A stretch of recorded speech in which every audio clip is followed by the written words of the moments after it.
Hi guys and girls, I'm Wolfgang and today we will be building and reviewing Trumpeter's VK30.01 in 35th scale.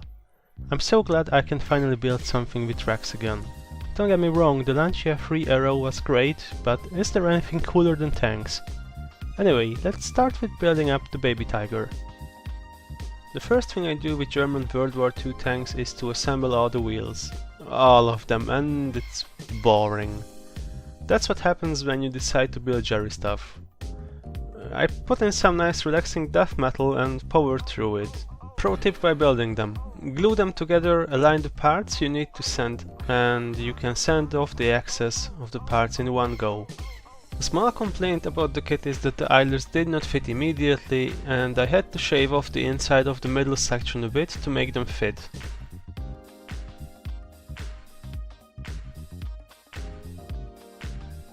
The next step is to build up the suspension on the drive sprockets. The drive sprockets look shiny, right? That's because I got some nice Freon model tracks included with this kit and also these metal sprocket wheels. I bought the kit used and the dude who sold it threw in the metal tracks in for me. Note, there are two roads you can take: gluing in the wheels or leaving them off in order to paint them first. I chose to glue them in while the glue is still drying to align everything properly. The drive sprocket is only dry fitted for easy track attachment, and I won't glue them in since the fit is tight and they won't budge anyways.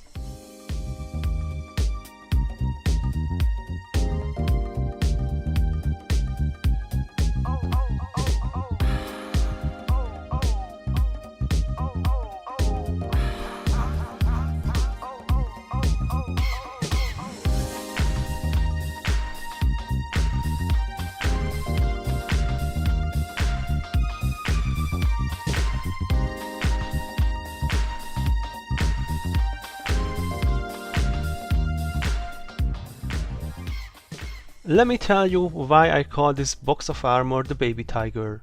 The other official designation of this tank is Panzerkampfwagen 6 Ausführung A. And as you guessed, that's exactly how the Tiger family had started its origins. The code designation VK30.01 H may look confusing for some, but it's easy to decipher what's going on here. VK stands for Vollketten, meaning the vehicle is fully tracked prototype.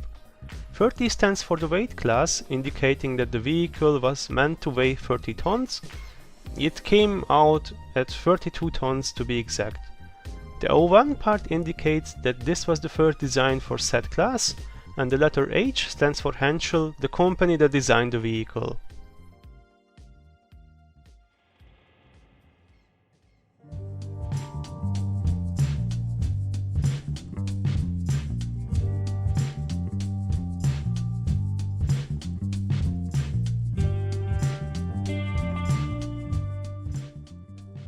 The purpose of this design was to be a so-called Durchbruchswagen verstärkt, literally translated to strengthened breaching vehicle. The tank was supposed to have a supporting role destroying enemy fortifications, and at the time of designing it, in 1937, the 50mm armor and 75mm gun were suited for such a task. The general idea was to replace the Panzer IV with the strengthened tank for the support role.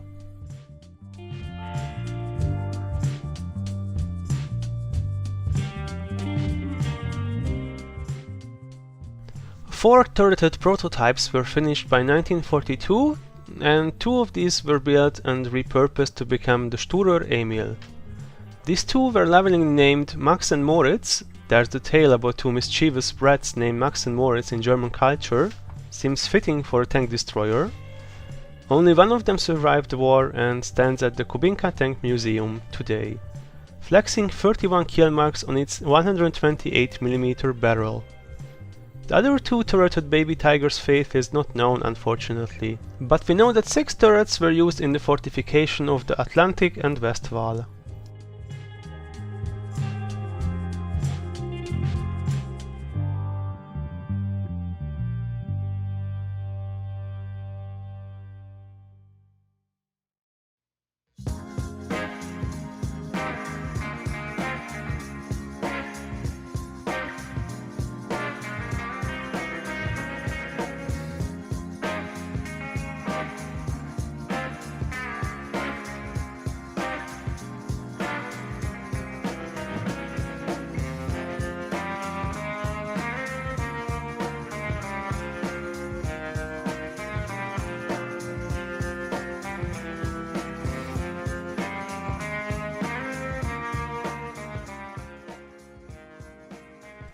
On to those glorious shiny metal tracks.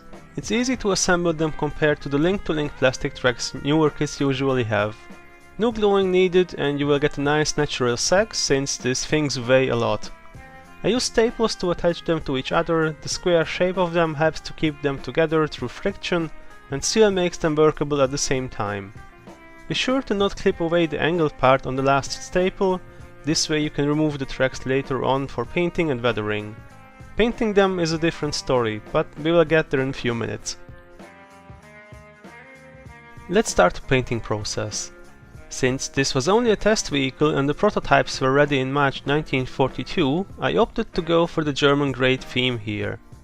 To make it more interesting, I decided some red oxide primer chipping would make the model look a whole lot more visually pleasing. The first step is to give the red oxide primer the base tone, in this case a darker red tone. Afterwards, I just made some slight shading with a lighter tone of red oxide. As you can see, the tank resembles a Panzer III or IV in general shape, but the overlapping road wheel design is already showing. The prototypes were equipped with the Maybach HL 116 engine, producing 300 horsepower.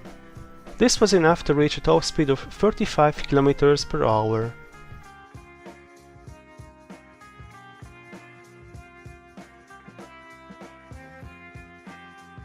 The armament consisted of a coaxial MG34 and a 75mm KWK 37-24/L, which is also used on early Panzer IV and Stuck 3 variants.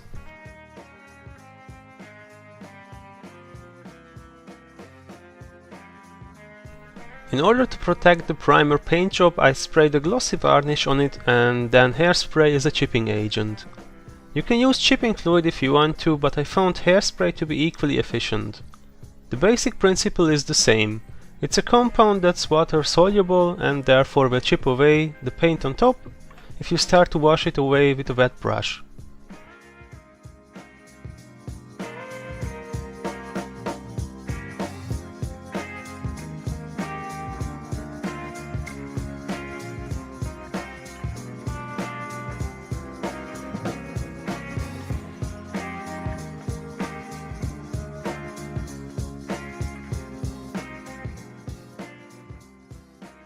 Next up, the grey base tone. I used AK Real Colors German Early Army colors here. The base tone is simply the German grey paint included, and the highlight paint is simply the grey mixed with some white that's included in the box. The highlight spots are usually top parts of the vehicle and hatches for the crew and engine compartment. But there are at least 4 ways to paint highlights and shading. I highly suggest experimenting here.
Now for the part where all our work comes to shine for the first time, chipping. I use a small brush soaked in water to remove the grey paint where chipping would occur naturally. Those are parts of the tank that get scratched by bushes, where the crew often walks and uses equipment, or just simply drops stuff on the vehicle. In spots where the paint does not want to get loose, I use a sharpened toothpick to help it a little. But don't use too much pressure or else you will just scratch the primer way too.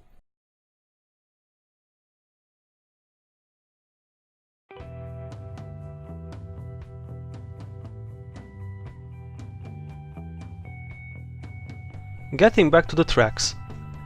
What does one do with no burnishing fluids at hand? That's right, you paint your metal tracks. I did so with Revell enamel paint as a base. I did so because enamels are more sturdy and have better coverage on metal tracks than acrylics.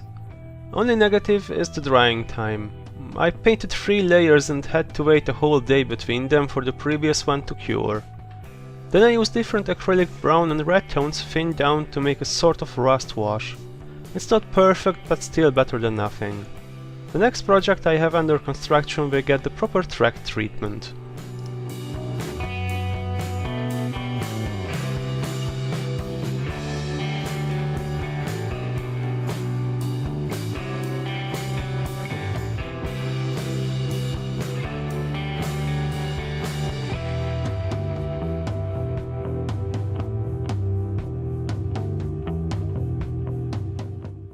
The weathering process for this kit is fairly new for me here, since I never used an acrylic matte paste before, but after a few minutes I came to the conclusion that this stuff was made in heaven and is must-have if you don't want to mix your own mud at home.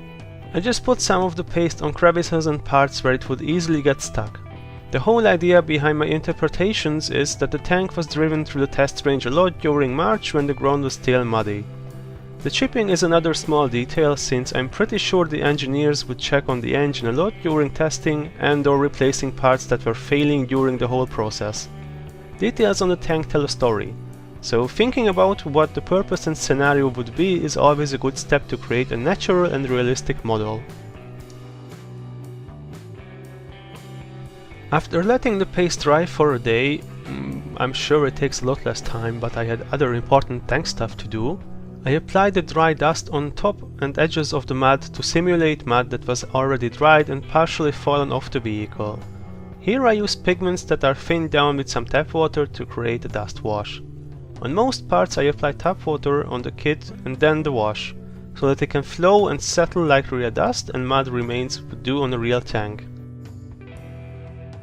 I also apply static rest on the still wet matte paste, simulating rest shafts that are torn during the test drives on the range.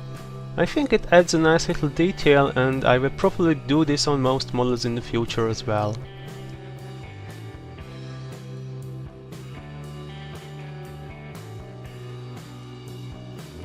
You might wonder why I'm only applying the dark wash only now.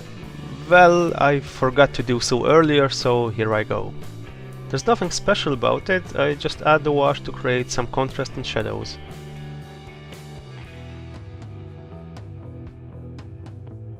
Last but not least, let's create some wet and oily surfaces on the kit, just for good measure and to create some interesting effects on the whole mud theme.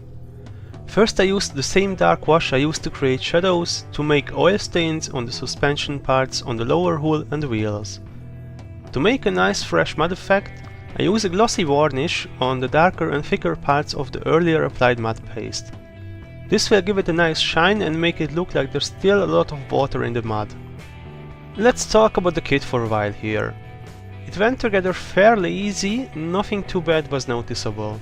The part count is on the rather low side, so it's a welcome change after a mega project. The default rubber tracks are not top quality, at least from what I could gather from the unboxing shots of them. Sadly, they weren't included, as the guy that sold the kit threw them out and replaced them with real tracks right away. Nothing of value was lost. The detail is well done, however, the weld marks look nice and in scale. You can build the turret interior as well, if you so desire. One thing that bothers me is that the concrete slab turret is not included, but that's easy to scratch build anyway. All in all, it's worth its money, starting at €30, especially if you can get a hold of real tracks, so while there's not a whole lot of parts or build options included, it's safe to say you will enjoy building it or collecting, if you are into German steel boxes. If you like this video and want to see more tank related content on our page and on YouTube, please visit our Patreon site if you'd like to donate. For more interesting content, visit one of the shown outlets. Thanks for watching this video. Next time we will take a look at a real beast that commandeered fear in anyone that had luck to encounter it frontally on the battlefield.